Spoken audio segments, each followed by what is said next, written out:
I awoke to the soft rhythmic beating of a monitor, my vision distorted in a Gaussian blur. I felt my head pulsing as I began to make a soft attempt at sitting upright. "He's up!" I heard Elaine squeal from outside the glass door.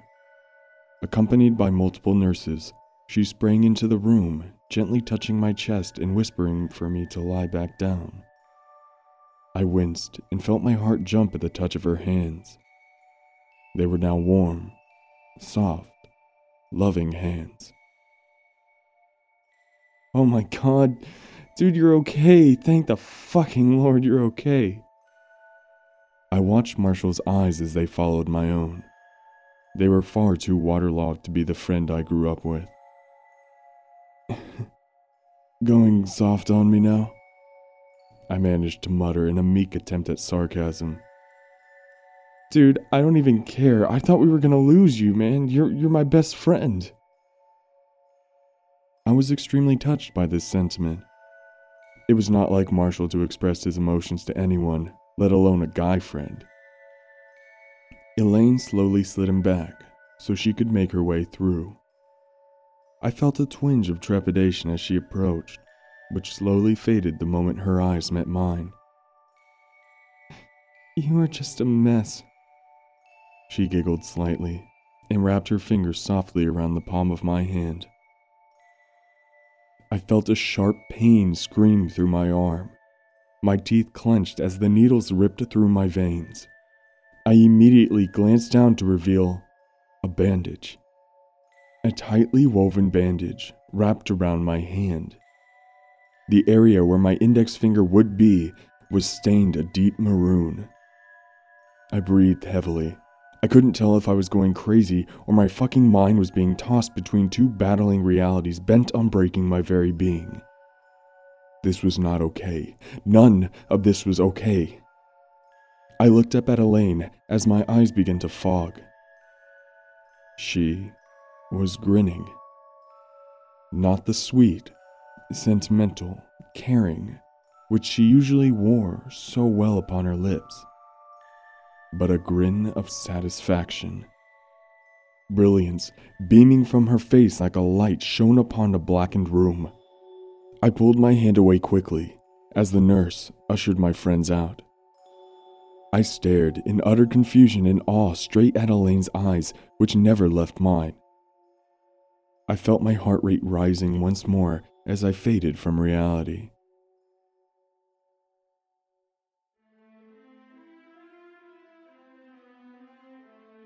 I sat up in bed, breathing heavily, clutching my chest with my hand. I had no idea what was going on. I kept waking up from an endless cycle of nightmares, and I couldn't fucking take it. My contemplation was at an amplitude so great, not even I could fathom my own thoughts. My friends burst into the room at this point, startled and very confused. "Dude, what? What the fuck, are you okay? You're going to wake the entire building up." Elaine squeezed past him and sat down next to me. I flinched slightly at this. At the time, I hadn't remembered everything as clearly as I do now, so I was confused by my own trepidation towards my... Wait, what were we? Boyfriend and girlfriend? Friends with benefits? Was this a one-time deal or was this the beginning of something? I was lost in my own head when I felt her hand on my back.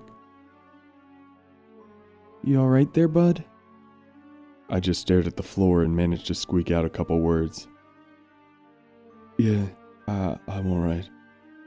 Just a nightmare." Well, I'm going back to bed, seeing as drama queen over here is straight up screaming in bed for nothing. Dude, next time, give us something to at least get excited about. I heard him grumble as he made his way down the hall. Elaine looked at me now with a soft grin. Her face, the beautifully sympathetic masterpiece once more. My fear melted at the sight. Hey, about the other night, at the museum. She replied with a puzzled look.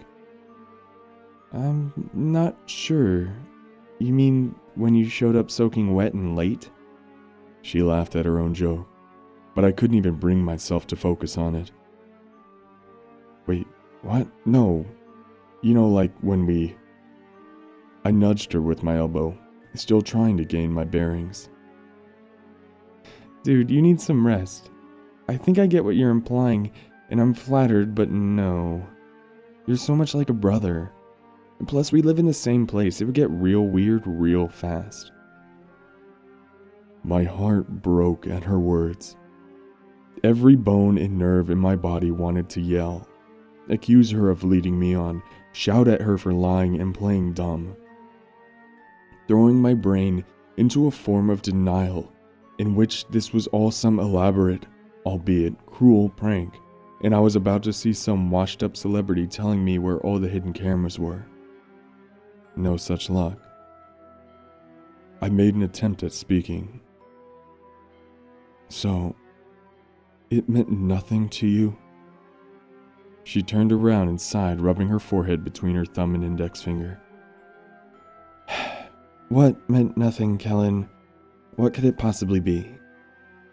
The sex. I realized I had proclaimed this far too loud when Marshall's eyeballs peered into the doorway.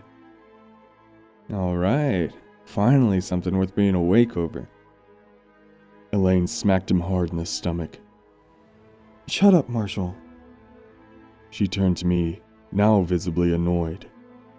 Look, I don't know what your deal is right now, Kellen, and honestly, I don't really care. I can tell you with absolute positivity, we did not have sex. She stormed out of the room, bumping Marshall's shoulder on the way through. He gave me an exaggerated wink and the okay sign after she had disappeared into the hallway. Fuck off, Marsh. I threw myself back down in bed as he crept away to his room. I laid there as an embarrassed, whimpering puppy, too emotionally weak to lift myself up. I was done. I wanted to understand what was going on. Nothing was making sense. When did reality switch up on me? I made the executive decision to let the two fall asleep, and then I would take a walk. A walk all the way down to the museum. I had a feeling, for some reason, if nothing but my own insanity, that this exhibit had something to do with it.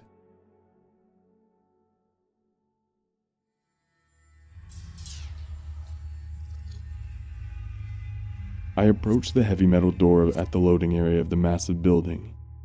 The overwhelming size of the wall made me realize just how small I really am. I slid the key silently into the master lock and held the magnetic key to the pad. A very small click, and I frantically pulled the lock from the door and slid the handle sideways. With a heavy thud and creaking hinges, the door opened to a vast chasm of darkness. The echoing of the door gave me a shiver of uncertainty and a worry that surely the night watchman must have heard. He doesn't patrol the storeroom, as the doorway into the main area is sealed with a magnetic key lock and all sorts of other gadgets. But like I said, the museum was on the brink of bankruptcy, and luxuries of having massive hallway between the building and the loading dock wasn't on their priority list apparently. I don't make the decisions, I just work there. My footsteps echoed in the abyss, now seeming much grander than in the light. What the fuck am I doing? I began talking to myself. At least, that's what it felt like. I remember not really making a conscious effort, but still the words slipped off of my tongue. That's when, out of the corner of my eye, I catch a glimpse of light. The door finally finished closing with a quiet click. I was alone. Nothing but myself and this glowing sliver of light emanating from the side of a wooden crate marked LB-01-2. I fucking knew it. I knew the damn thing had something to do with this. I was livid, but frozen in fear. My deduction immediately filled my heart with dread. My foot jammed into a wooden pallet as I toppled over and smacked my head square onto the cold pavement. Instantly, my ears began to ring as I pulled myself to my knees. I glanced over in the direction of the box. The lid was completely off, and the light, blue, fiery illumination, beckoned me like a mother to child. I felt drawn to the magical beams protruding from the box, a malevolent force willing me forward. My hands and knees shuffled along the floor as I crept ever closer to the light. As I reached the box, I peered into it and reached my hand out to remove the camera from its packing. As I touched it, my hand began to burn. This shook me back to memory. This is where everything truly came flooding back. This was the very first dream I had of the camera. My first contact with this mystical force. I felt my hand begin to blister, and I wanted to scream in pain, but I couldn't. As much as my mind yelped and attempted to wield control of my body, my now smoldering hands would not release the item. I stared at it as I felt my cheeks tighten into a grin. I felt a wave of sinister intent wash over me as I brought the camera close to my face to eye the picture. It was an area covered in dirt, although this time, something was different. There was something sticking out of the ground. A small worm or bug, perhaps. The intense dread now came sprawling into my soul as I summoned all of my energy to force my body to move. I managed to pry myself from the grasp of the camera. I shuffled back as fast as I could, screaming in pain with each time my now charred flesh shoved me backward. My hands were melted to nearly the bone. I held them in front of my face, and boiling tears of panic began to roll from my eyes. I stared at them and just started screaming. My hands shaking involuntarily and my heart about to burst, I just screamed. What else could I do? I wasn't waking up from this one. Where was the somewhat saving grace of falling to the floor in my own room, from my own comfy bed? Where was Marshall rushing in to make some quick, stupid remark? Where was Elaine, with her cute smile and gorgeous demeanor to comfort me back to sanity? Would I ever see her again? I should have never thought about this last question. Through my writhing body and welling eyes I saw her, or at least part of her. From the camera screen, I saw a finger pop out. It tilted and twirled as if moving in its own sickening rhythm.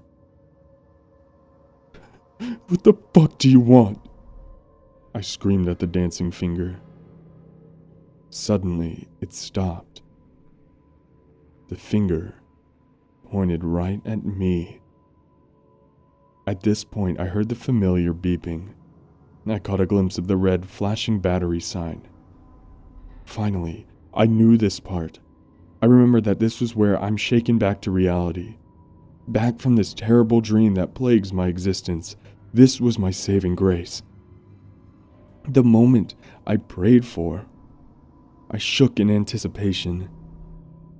And then the camera went black. Yet I did not wake up.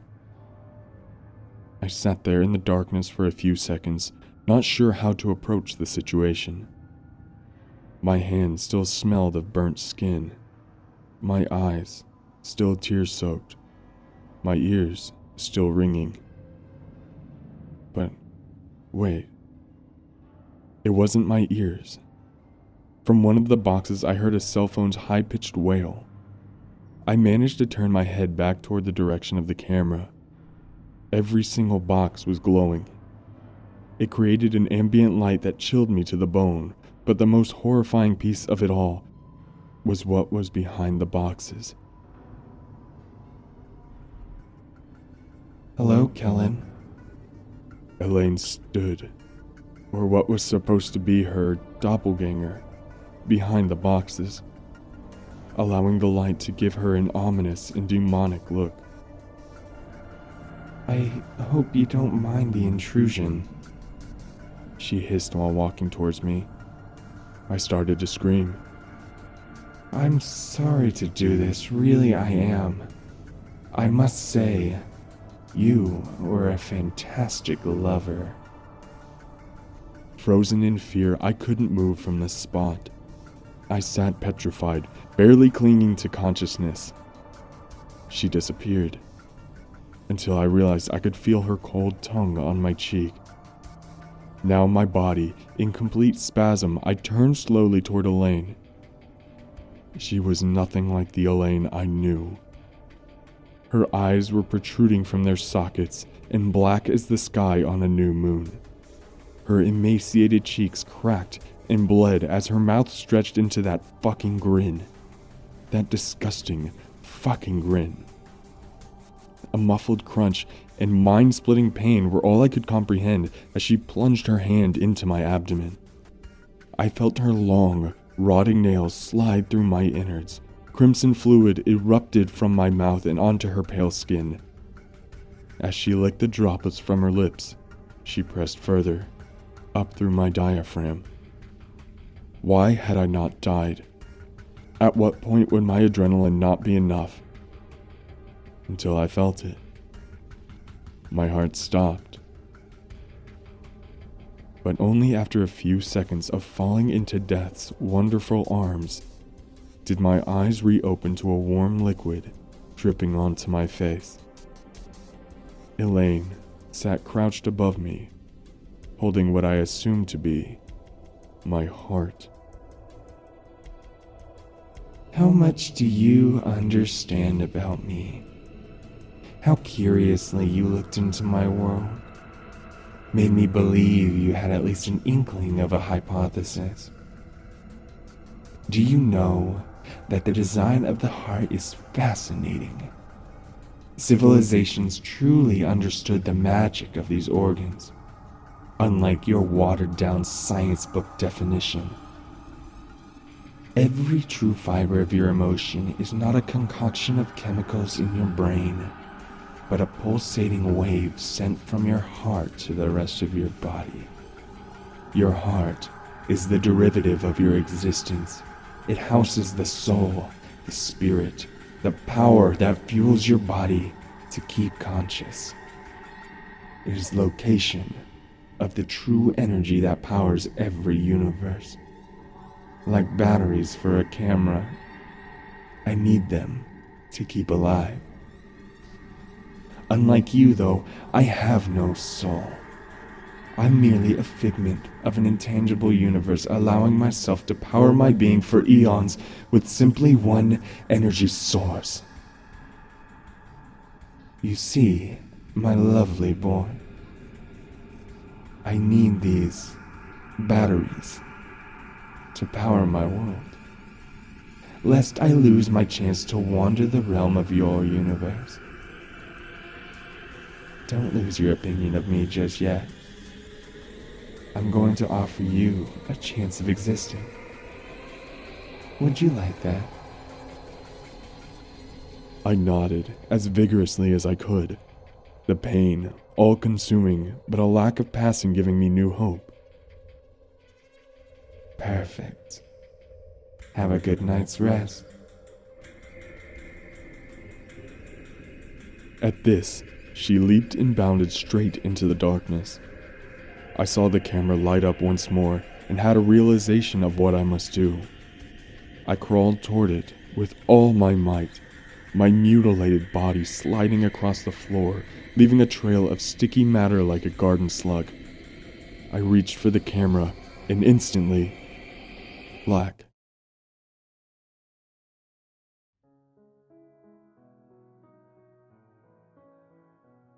I woke up in the morning as healthy as an ox. I was appalled by the level of surreal lucidity I achieved in that dream. It felt so real, so fucking real. I was just happy it was over. I stood up to go make my presence known in the kitchen. Marshall? Elaine? I called out to my friends but got no response. I shrugged it off and brewed some coffee. After sitting at the kitchen table for a good hour or so dicking around on my phone, I decided to get some fresh air. That nightmare really messed with my psyche and I needed to, at least, walk it off a bit. I stepped outside to a funny sound. Actually, more of a lack of sound. It was as if everyone was at a Sunday Mass. Was it Sunday? I couldn't remember. I still have trouble to this day. I stood at the bus stop for 30 minutes waiting for my opportunity to head up to the museum and meet with those two. Nothing showed up. I was becoming unnerved at this point, but tried to chalk it up to what I had just experienced in my slumber. I managed to make it all the way to the museum without seeing a single soul. My footsteps echoed off the walls of the surrounding buildings, utterly vacant. I rounded the corner bakery and looked at the museum. Rather, the lack of the museum. My mouth frozen wide as I stared at a massive patch of dirt. Undeveloped land was all that sat in place where so many memories had been created. I touched my face and began uncontrollably sobbing. I sprinted home, banging on as many doors as I could. Every time my fist met cold metal, hard wood, or smooth glass, it fell to dust, a pile of dirt that would crumple over my shoes. Luckily enough, my building did not falter as I burst through the door. In an absolute panic, I slammed into Elaine's room. There she was, as sweet as could be, sleeping peacefully on her bed. I screamed and yelled but could not wake her. I tried to touch her, but as I did, my hands burned and an ear-splitting ring rushed my eardrums. I had the same such luck with Marshall. My heart was racing and my adrenaline was pumping until I realized something. I don't think my heart was racing. I heard no pounding in my ears. I felt no thumping in my chest. I knew what had happened, but I did not want to admit it. I knew the horrifying fucking truth, and I could not handle this. I crumbled the door to my bathroom and looked in the mirror to try to gain some composure. Unfortunately, it only fueled my insanity. My skin was pale, impossibly white. My eyes, stuck from my sockets, black as midnight. My rotten, charred hands now visible to my eyes. I fell to the ground and cried. I cried and thrashed and vomited until I had nothing left. It took me a good several hours to calm down enough to the point where I could begin trying to see what I could do. Lo and behold, I can use electronics. I can feel my body rot, my limbs falling numb. I think I'm in a reality, but every word I type leaves me weaker. I'm not sure if my fate is sealed, but I pray to anyone who will listen. I pray for salvation. I pray for death. This is my last wish from those of you reading this, if you even can. Tell Elaine I love her.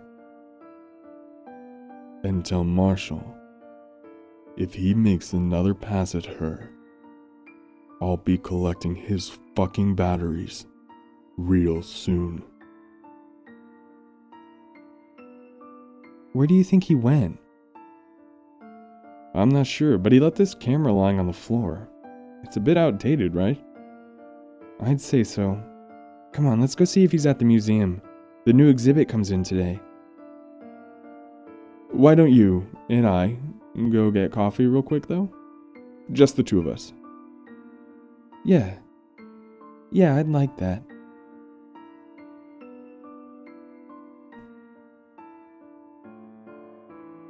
And thus concludes this original creepypasta. If you enjoyed it, please make sure to hit that subscribe button down below, along with the little bell so you can be part of the notification squad.